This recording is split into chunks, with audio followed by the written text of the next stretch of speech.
नमस्कार। चलिए आज बात करते हैं एक ऐसे गीत की जो सिर्फ संगीत नहीं बल्कि अपने आप में इतिहास है, एक क्रांति की आवाज है। वंदे मातरम के इस पूरे सफर को आज हम समझने की कोशिश करेंगे। तो हुआ ये है कि हाल ही में सरकार ने भारत के राष्ट्रगीत वंदे मातरम के लिए कुछ नए दिशानिर्देश जारी किए हैं और इसी वजह से ये गीत एक बार फिर से चर्चा में आ गया है। तो आखिर ये नए नियम है क्या? देखिए, सबसे पहली बात, अब ये सरकारी कार्यक्रमों और स्कूलों में अनिवार्य होगा और बिल्कुल राष्ट्रगान की तरह इसके सम्मान में सभी को खड़ा होना होगा, जो इसके दर्जे को और भी ऊंचा करता है। एक और खास बात, अब गीत के पूरे 6 छंद बजाए जाएंगे और अगर इसे राष्ट्रगान के साथ बजाना है तो ये हमेशा उससे पहले बजाया जाएगा। अच्छा, इन नए नियमों का असल मतलब समझने के लिए हमें थोड़ा समय में पीछे चलना होगा, सीधे 19वीं सदी में, जब इस गीत ने जन्म लिया था। तो वंदे मातरम है क्या? देखिए, ये सिर्फ कोई गीत नहीं है। इसकी शुरुआत एक कविता के तौर पर हुई और देखते ही देखते ये भारत की आज़ादी की लड़ाई की, कह सकते हैं, आत्मा बन गई। इसने लाखों करोड़ों भारतीयों को अंग्रेजी हुकूमत के खिलाफ एक साथ लाकर खड़ा कर दिया। और इस शक्तिशाली रचना के पीछे जो शख्सियत थी वो थे बंकिम चंद्र चट्टोपाध्याय, एक लेखक, एक विचारक और एक बहुत बड़े देशभक्त।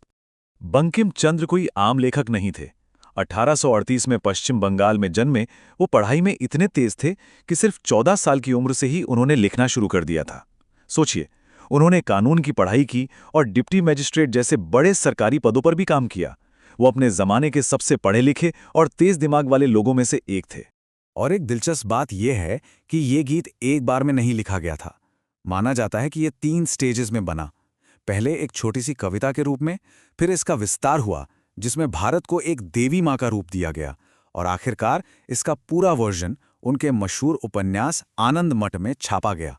तो अब कहानी में एक बहुत बड़ा मोड़ आता है। चलिए देखते हैं कि कैसे एक साहित्यिक रचना एक क्रांति का गान बन गई।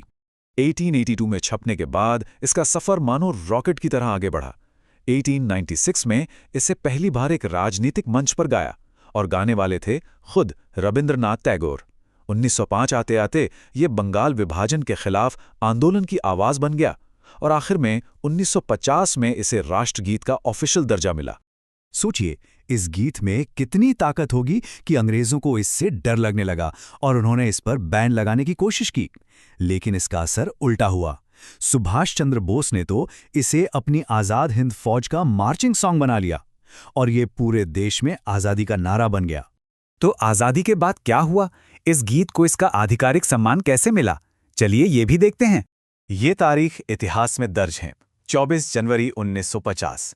इसी दिन संविधान सभा ने वंदे मातरम को भारत के राष्ट्रगीत के रूप में अपनाया और इसकी जगह हमेशा के लिए पक्की कर दी। अच्छा, यहाँ एक कंफ्यूजन है जो अक्सर लोगों को होता है।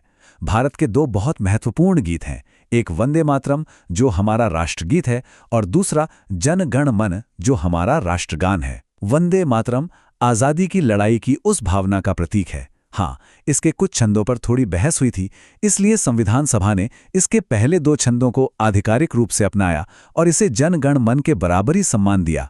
तो चलिए इतिहास से निकलकर वापस आज में आते हैं। सवाल यह है कि ये गीत आज भी इतना जरूरी क्यों है? और यहीं आकर सारी कड़ियां जुड़ जाती हैं। सरकार ने जो नए दिशा निर्देश जारी किए हैं वो असल में इस गीत के लंबे और गौरवशाली इतिहास को सम्मान देने की ही एक कोशिश है। ये हमारी राष्ट्रीय पहचान में इसकी जगह को और भी मजबूत करते हैं। और देखिए, इस गीत का असर सिर्फ एक भाषा तक ही नहीं रुका। इसके संदेश को पूरे देश तक पहुंचाने के लिए इसका कई भाषाओं में अनुवाद हुआ, जिसमें अरबिंदो घोष का अंग्रेजी और आरिफ मोहम्मद खान का उर्दू अनुवाद भी शामिल है। वंदे मातरम। और हम आपको इसी एक सवाल के साथ छोड़कर जा रहे हैं।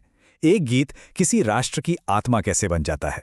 वंदे मातरम का एक कविता से राष्ट्र की आत्मा बनने तक का ये सफर हमें ये सोचने पर मजबूर करता है कि कैसे कला, इतिहास और पहचान मिलकर कुछ इतना शक्तिशाली बना सकते हैं। ऐसे ही और वीडियो देखने के लिए हमारा YouTube चैनल सब्सक्राइब करें।